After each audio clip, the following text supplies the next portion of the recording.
If you look at photographs of adult male indigenous peoples of America from the 19th and 20th centuries, you will notice that they almost never had beards.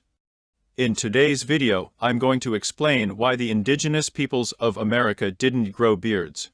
There are several reasons behind this. First of all, the ancient homeland of the indigenous peoples of America was what is now Siberia. Their distant ancestors migrated from Asia. As you may know, in many Asian populations, especially in East Asia, beard growth tends to be very sparse and light.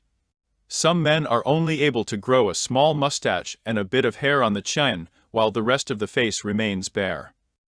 Similarly, genetically, the indigenous peoples of America also had very limited facial hair growth.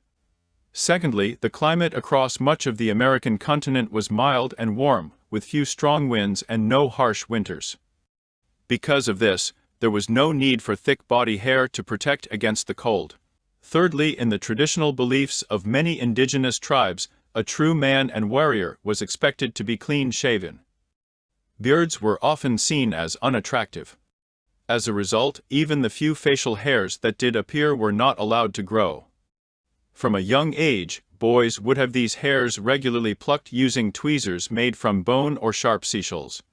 Today, most people simply shave their beards with a razor, which doesn't harm the hair follicles, so the beard keeps growing back.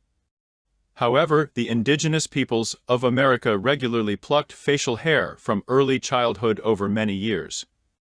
This repeated plucking often damaged the hair follicles.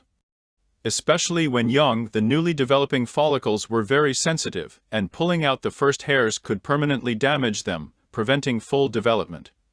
As a result, in many cases, the beard either stopped growing altogether or, if it did grow, it was extremely sparse, slow, and soft.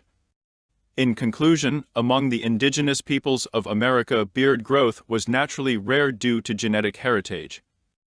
On top of that, their cultural ideals discouraged the growth of facial hair, and repeated plucking from a young age often led to damaged follicles, further reducing or slowing beard growth.